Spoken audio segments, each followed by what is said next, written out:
What's up guys? Why Allu Arjun is the smartest star in Indian cinema? देखते हैं video की काफी interesting letter facts की हर बारी हटके वीडियो होती है। तो बाकी अगर आप चैनल पर तो प्लीज सब्सक्राइब और अल्लू अर्जुन की कौन सी मूवी के लिए सबसे ज्यादा एक्साइटेड हो और आपकी कौन सी आज तक की फेवरेट रही है जरूर बताना। 1 2 3 गो।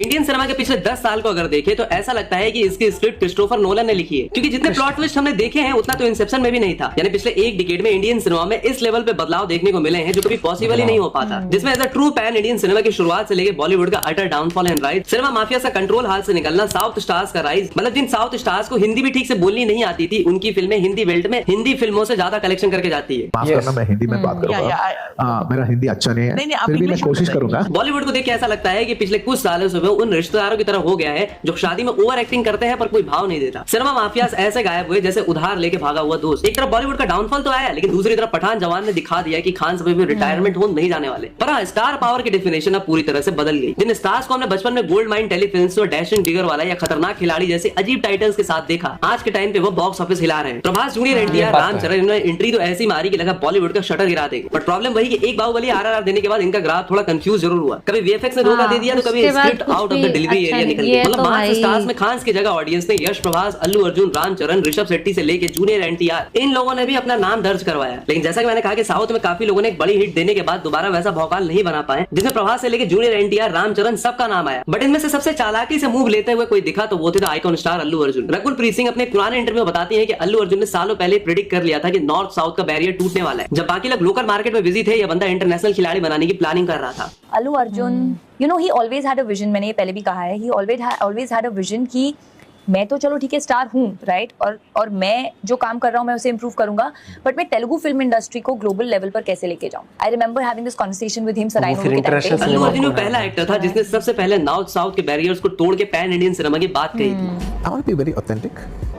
I think if you're authentic in your language, people will feel the authenticity in other languages too. Allu Arjun ने सिर्फ फिल्में नहीं दी थी, उन्होंने पुष्पा के नाम का एक वायरस फैलाया था जो मास्क वैक्सीन से भी नहीं रुका। इसलिए आज की इस इंटरेस्टिंग वीडियो में बात करेंगे कि क्यों Allu Arjun is the smartest actor ever in south cinema, और उनके फ्यूचर प्रोजेक्ट्स पे भी थोड़ी सी बात करेंगे जो उन्हें 2030 तक साउथ इंडियन सिनेमा का सबसे प्रोमिनेंट और इवन ये कह सकते हैं कि इंडियन सिनेमा का सबसे बड़ा स्टार बना देगी। तो अल्लू अर्जुन को स्मार्टेस्ट एक्टर इसलिए कहा जाता है क्योंकि उन्होंने सिर्फ मूवीज नहीं की बल्कि अपना एक सॉलिड ब्रांड इकोसिस्टम तैयार किया। जब आप उन्हें यश, प्रभास या फिर जूनियर एनटीआर से कंपेयर करोगे तो एक बड़ा डिफरेंस नजर आएगा, वर्टिकल इंटीग्रेशन और डिजिटल डोमिनेंस का। देखो, प्रभास जो है पैन इंडिया स्टार तब बने जब उनकी movies like Baahubali, KGF hit हुई, लेकिन अल्लू अर्जुन ने पुष्पा से पहले ही अपनी इमेज स्टाइलिश स्टार और आइकॉन स्टार जैसी कर ली थी। पुष्पा रिलीज होने के बहुत पहले अल्लू अर्जुन नॉर्थ इंडिया में एक हाउस होल्ड नेम बन चुके थे। उनका ये बेस किसी बड़े प्रमोशन से नहीं बल्कि यूट्यूब और सैटेलाइट टीवी यानी कि सोनी मैक्स जी सिनेमा पर उनकी डब्ड मूवीज की वजह से बना था। अल्लू अर्जुन की मूवीज ने यूट्यूब पर ऐसे रिकॉर्ड्स बनाए थे जो उस वक्त किसी बॉलीवुड स्टार के लिए बहुत ही मुश्किल था। सराय नोटू ने 2017-18 के टाइम पे यूट्यूब पर 145 मिलियन प्लस व्यूज क्रॉस कर लिए थे और ये उस वक्त की मोस्ट वॉच्ड इंडियन मूवी बन गई थी। इसने सिर्फ 6 महीने के अंदर 100 मिलियन प्लस व्यूज का माइलस्टोन भी टच कर लिया था। डीजे यानी कि दुआला जगंदम इस फिल्म ने भी रिलीज के कुछ ही वक्त बाद 200 मिलियन प्लस व्यूज का रिकॉर्ड भी बना लिया था, जो उस टाइम पे एक रीजनल डब फिल्म के लिए बहुत बड़ी बात थी। इसीलिए अल्लू अर्जुन की सक्सेस का एक बड़ा क्रेडिट गोल्ड माइन टेलीफिल्म्स को भी जाता है। उन्होंने ही यूट्यूब पे क्वालिटी डबिंग के साथ इन फिल्मों को फ्री में अवेलेबल कराया और जब पुष्पा रिलीज हुई तो लोग उनके लिए अजनबी नहीं थे। ऑडियंस पहले से उनके एक्शन और डायलॉग डिलीवरी की फैन थी। गोल्ड माइन टेलीफिल्म्स को मनीष शाह के अकॉर्डिंग पुष्पा से पहले ही अल्लू अर्जुन की डब मूवीज ने टोटल 1.2 बिलियन प्लस व्यूज हासिल कर लिए थे, जो किसी भी दूसरे साउथ इंडियन हीरो के लिए कहीं ज्यादा थी। नॉर्थ वेल्ट में लोग उन्हें उनके असली नाम से पहले उनके फिल्म के कैरेक्टर जैसे कि आर्या, लकी द रेसर और डेंजरस खिलाड़ी के नाम से जानने लगे।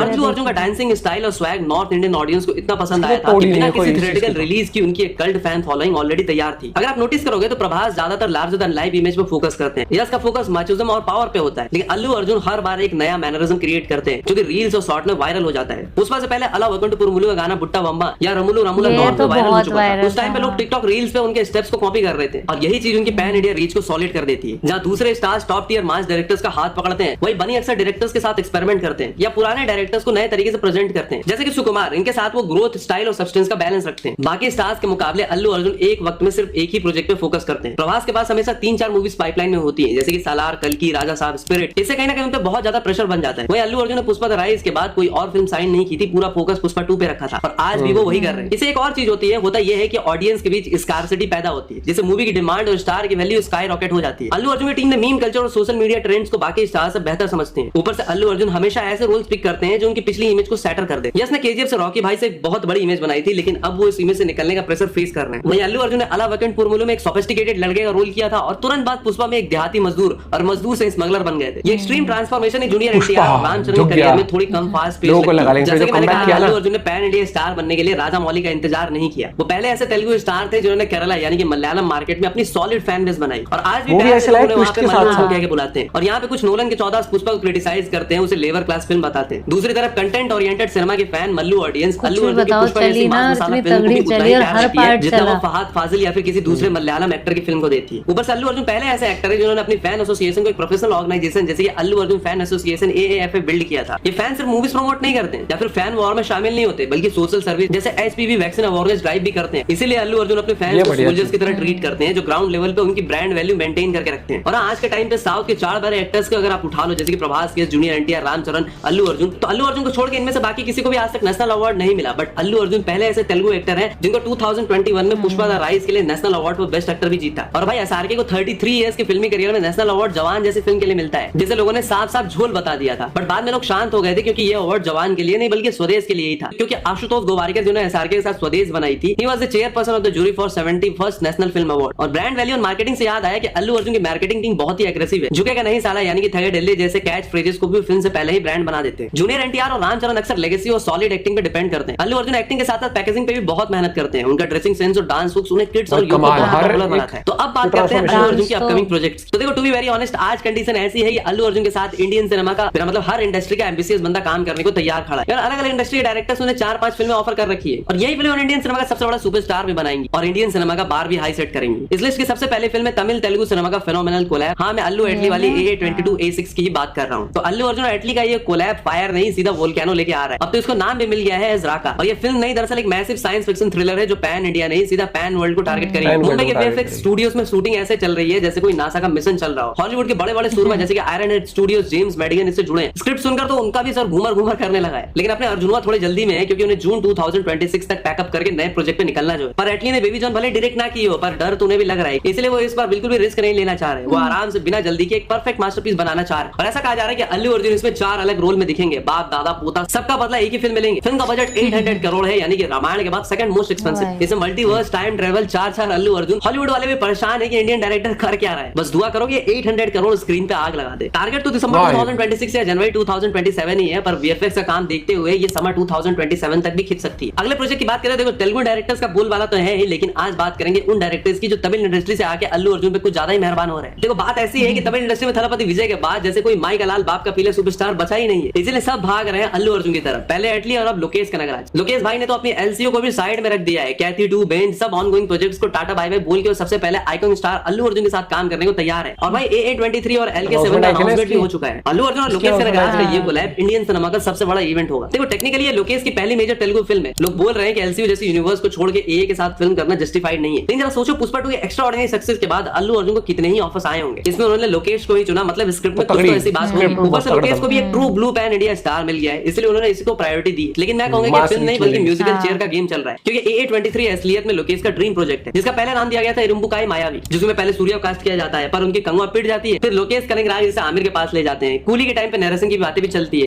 Lokesh and I are supposed to meet up. I think last month we spoke and he said he's coming to Bombay at some point. We'll go through the narration of that. So yeah, that's, I mean, as of now, on the cards. Aamir के साथ भी बात नहीं बन पाती और 14 जनवरी 2026 मकर संक्रांति के दिन एक कूल एनिमेटेड टीजर के साथ AA23 अनाउंस कर दी जाती है। मीडिया में जब लोकेश से पूछा जाता है कि आमिर वाली फिल्म का क्या, तो बंदे ने डिनाई करने की जगह बस इतना कह दिया होता है कि अभी सिर्फ अनाउंसमेंट हुई है, बाकी अपडेट्स आगे बताता हूँ। अगली प्रोजेक्ट की बात करें तो कोई फिल्म नहीं बल्कि इंडियन सिनेमा की ही सबसे बड़ी सीक्वल है। मैं बात कर रहा हूँ पुष्पा 3 की। देखो, पुष्पा 3 द रैम्पेज सिर्फ एक मूवी नहीं है, एक इमोशन बन चुकी है। पुष्पा 2 के रिकॉर्ड ब्रेकिंग सक्सेस के बाद फैंस अब इसके तीसरे पार्ट का बेसब्री से इंतजार कर रहे हैं। पहले पार्ट में हमने देखा कि द राइज कैसे पुष्पा बड़ा बना, दूसरे में हमने देखा रूल कैसे उसने राज किया, अब तीसरा पार्ट है द रैम्पेज। इसका मतलब है कि पुष्पा राज सिर्फ रूल नहीं करेगा बल्कि तबाही मचाएगा। स्टोरी अब इंटरनेशनल लेवल पे जा सकती है क्योंकि पुष्पा का बिजनेस सिर्फ इंडिया तक सीमित नहीं रहने वाला। देखो, पुष्पा 2 ने वर्ल्ड वाइड 1600 करोड़ ज्यादा बिजनेस किया, इसी वजह से पुष्पा 3 की हाइप 100 टाइम्स ज्यादा है। रिपोर्ट्स के अकॉर्डिंग इसका बजट भी पुष्पा 2 से ज्यादा है, शायद 500 करोड़ के आसपास। अब जापान से लेकर रसिया तक अल्लू अर्जुन की फैन फॉलोइंग बढ़ गई है, तो ग्लोबल रिलीज भी बड़ी होगी। यार, पुष्पा 3 की बात करें तो मेकर्स का कहना है कि वो सीक्वल की मिलती लीकिंग नहीं करने वाले। डायरेक्टर सुकुमार ने कंफर्म कर दिया है कि उनके Time पास लगेगा। पुष्पा 3 के लिए काफी सॉलिड मटेरियल है। उन्होंने स्क्रिप्ट पे काम करना शुरू कर दिया है और वो विजुअल और एक्शन पे पहले से कई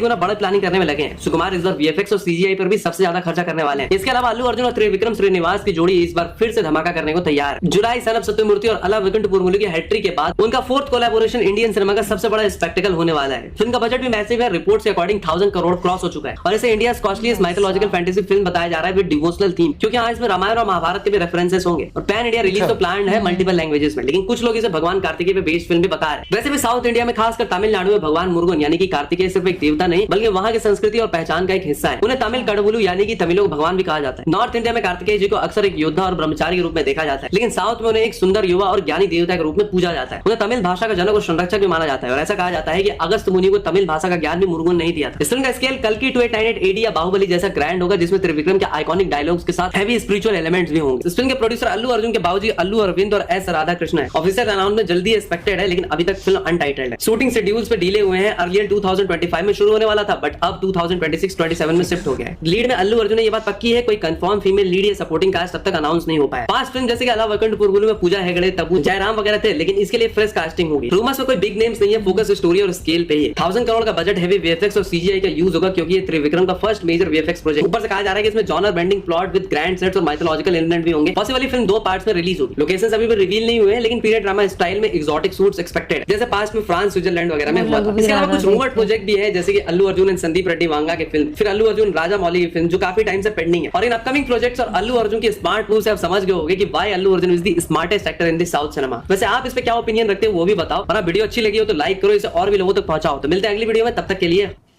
हर हर महादेव। मैं एक चीज़ कहना चाहूँगा, यहाँ पर जितने भी एक्टर्स आपने देखे हैं इनकी मूवीज काफ़ी आई हैं। अल्लू अर्जुन की मूवीज आप देखो कि कितने सालों में कितनी कम आई हैं।